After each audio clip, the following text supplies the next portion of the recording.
যদি আপুনি ষ্টাৰ্ট মেনুখন উলিয়াব পৰা নাই বা যদি আপুনি ষ্টাৰ্ট মেনুত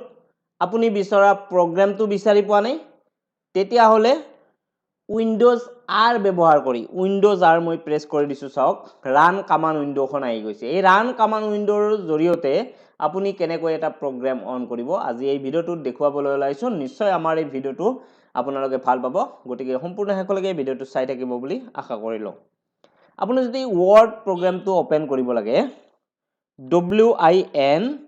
WINWORD লিখিব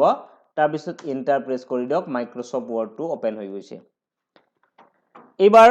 দেখুৱাবলৈ ওলাইছো এক্সেল প্ৰগ্ৰামটো কেনেকৈ ওপেন কৰিব আপুনি উইন্ডোজ R প্ৰেছ কৰক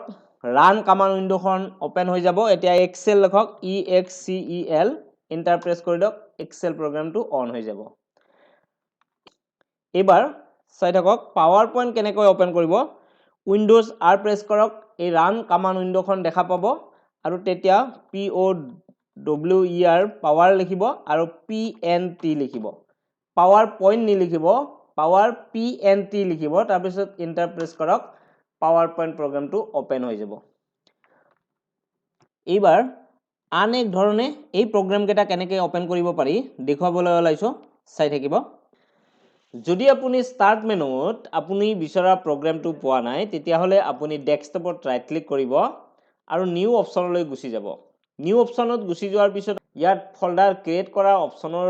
উপৰিও কেইটামান আপোনাৰ প্ৰগ্ৰাম সচৰাচৰ ইউজ হৈ থকা প্ৰগ্ৰাম কেইটামানৰ ইয়াত নাম দেখা পাব যদি আপুনি ফল্ডাৰ বনাব লাগে ফল্ডাৰ অপচনত ক্লিক কৰক ফল্ডাৰ এটা বনি যাব ফল্ডাৰটোত নাম দি দিয়ক ধৰক স্মাৰ্ট দিলে তাৰ পিছত ডাবল ক্লিক কৰি ফল্ডাৰটো খুলি ল'ব পাৰিব আপুনি এই ফল্ডাৰৰ ভিতৰতো ফাইল এটা বনাব পাৰিব ৰাইট ক্লিক কৰক নিউ অপচনলৈ যাওক নিউ অপচনত গৈ আপুনি যেনেকুৱা ধৰণৰ যি প্ৰগ্ৰাম লাগে ইয়াত এই মেনুখনৰ পৰা আপুনি এটা বাছি ল'ব পাৰিব মানে ক্লিক কৰি দিব লাগিব ধৰক মই মাইক্ৰসফট ওয়াৰ্ড ডকুমেন্ট যেটো লিখা আছে তাত ক্লিক কৰি দিম এই অপচনটোত ক্লিক কৰাৰ লগে লগে মাইক্ৰসফট ওয়াৰ্ডৰ এটা ফাইল ক্ৰিয়েট হৈ গল ইয়াত মই এটা নাম দি লম স্মাৰ্ট দিলো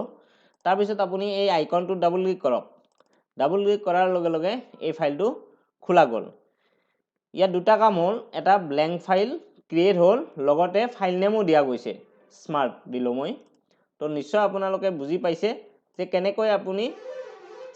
ষ্টাৰ্ট মেনুত ক্লিক নকৰাকৈ এটা প্ৰগ্ৰাম অন কৰিব আৰু কোনোবাই যদি ভাবে যে মই ফল্ডাৰটোৰ ভিতৰত ফাইলটো নাৰাখো ডেস্কটপতে লাগে ডেস্কটপত আপুনি ক্লিক কৰক ডেস্কটপতে ফাইলটো লাগে যদি আপুনি নিউ অপচনলৈ গৈ এই ফাইলত ক্লিক কৰি দিয়ক ধৰক আপোনাৰ এক্সেলৰ এটা ফাইল লাগে মাইক্ৰসফট এক্সেল ওয়াৰ্কশীট বুলি এই অপচনটো আমি ইয়াত দেখা পাইছো ইয়াত ক্লিক কৰি দিম ফাইলটো ক্ৰিয়েট হৈ গৈছে সব এইটো ইয়াত যি নাম দিয়ে আপোনাৰ নিজৰ নাম দিব পাৰে এক্সাম যদি ৰোল নাম্বাৰ দিব লাগিব ধৰক আমি 21 দিলু এন্টাৰ প্ৰেছ কৰি দিব ফাইল নেমটো ক্ৰিয়েট হৈ গল তো এনেকৈ আপুনি এটা ফাইল সহজতে ক্ৰিয়েট কৰিব পাৰিব নিশ্চয় আমাৰ এই ভিডিওটো ভাল লাগিছে যদি ভাল লাগিছে ভিডিওটো লাইক আৰু কমেন্ট কৰাৰ উপৰিও ভিডিওটো শেয়াৰ কৰিবলৈ নাপাহৰিব আজিলৈকে ইমানে ধন্যবাদ